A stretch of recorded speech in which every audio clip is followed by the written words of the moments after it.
The Night Before Christmas, a poem by Clement C. Moore. This book is illustrated by Christian Birmingham. 'Twas the night before Christmas, when all through the house not a creature was stirring, not even a mouse.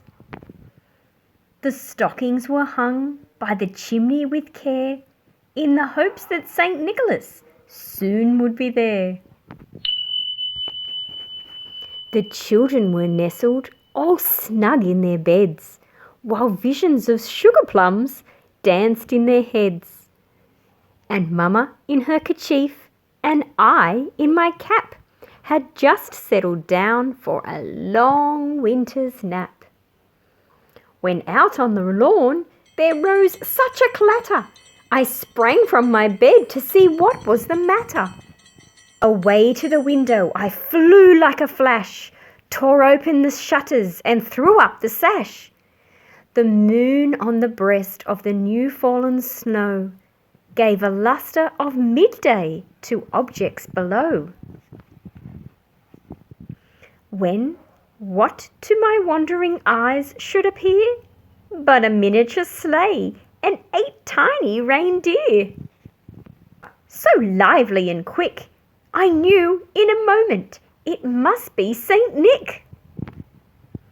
More rappers they came, and he whistled and shouted and called them by name. Now Dasher, now Dancer, now Prancer and Vixen, on Comet, on Cupid, on Donder and Blitzen. To the top of the porch, to the top of the wall, now dash away, dash away, dash away all. As dry leaves before the wild hurricane fly, when they meet with an obstacle, mount to the sky, so up to the housetop the coursers they flew, with sleigh full of toys, ain't St. Nicholas too. And then in a twinkling I heard on the roof the prancing and pawing of each little hoof. As I drew in my head and was turning around, down the chimney St. Nicholas came with a bound.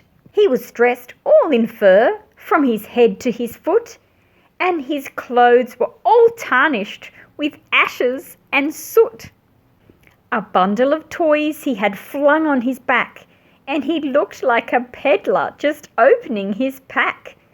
His eyes, how they twinkled! His dimples, how merry!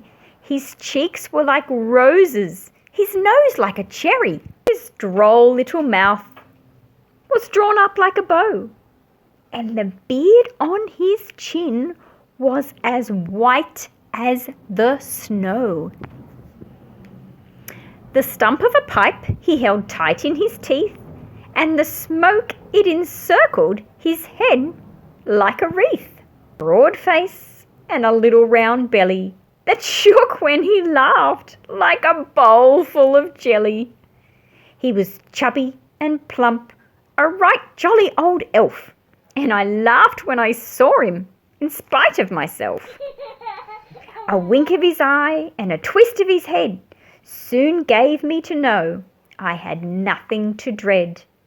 He spoke not a word, but went straight to his work, and filled all the stockings, then turned with a jerk, and laying his finger aside of his nose, and giving a nod, up the chimney he rose. He sprang to his sleigh, to his team gave a whistle, and away they all flew like the down of a thistle. But I heard him exclaim as he drove out of sight, "Merry Christmas to all, and to all a good night."